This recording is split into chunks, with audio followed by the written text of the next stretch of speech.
President Donald Trump has fired FBI Director James Comey. The move comes on the recommendation of the US Attorney General. Trump said that a new leadership is needed to restore public trust in the agency. With more, here's our Washington correspondent, Maupin. One of Donald Trump's key catchphrases has been the phrase, "You're fired." And now it seems that FBI Director James Comey is being dismissed. In a letter that was very to the point and didn't beat around the bush at all, Comey was thanked by Donald Trump. Trump said, "I greatly appreciate you informing me on 3 separate occasions that I am not under investigation." However, the letter goes on to say that based on clear recommendations from U.S. Attorney General Jeff Sessions, Comey is being asked to step down. Now, we have heard statements from Deputy Attorney Generals saying that almost everyone agreed that the director made serious mistakes. It is one of the few issues that unites people of diverse perspectives. So apparently within the Justice Department, there was some dislike and widespread feeling that Comey needed to go. Now that Comey has been fired by Donald Trump, all throughout the Democratic Party, we are hearing outrage. The Democratic Party seems to be rallying behind Comey. Well, I didn't think this administration could surprise me anymore. Today, they surprised me. I think the president's firing of Jim Comey was outrageous. I thought the timing is more than a little bit suspicious. Chuck Schumer has spoken up and called for a special prosecutor. They've attempted to say that this is linked to Comey's investigation of the Trump administration and any colluding with Russia. Every American will rightly suspect that the decision to fire Director Comey was part of a cover-up. The Democratic Party largely held contempt for James Comey and blamed him for the defeat of Hillary Clinton in the presidential election.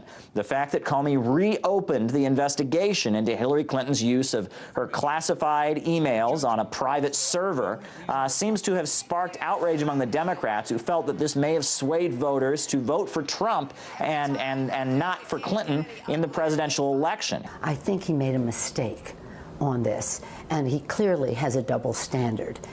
She would have won this election without any problem if Comey had not been the Republican operative that he is.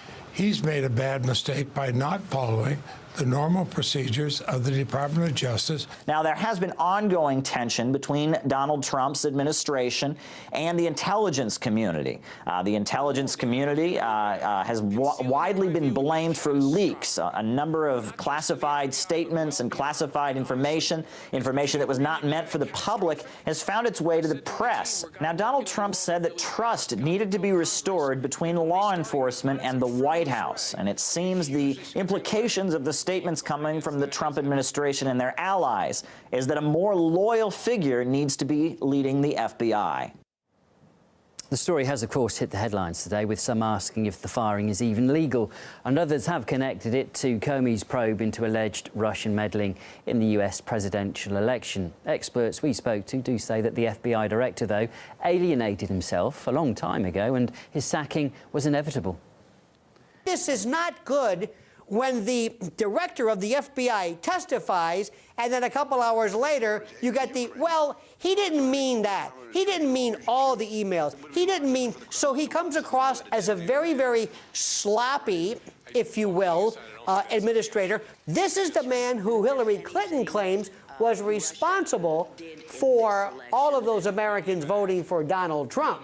So he has been in the news and has been the subject of attack from every faction there is. To say that he was troubled would be a profound understatement, sir. There's so many twists and turns going on these days with all these investigations and recusals and now this firing, that I don't think we really can be surprised. I think there are political reasons, almost certainly, that are more important than legal reasons. Consider his earlier mistakes, again, signing off on torture, signing off on illegal warrantless surveillance, signing off on a 3-year-long detention without charges. Those are much more egregious than his more recent, if you want to call them mistakes.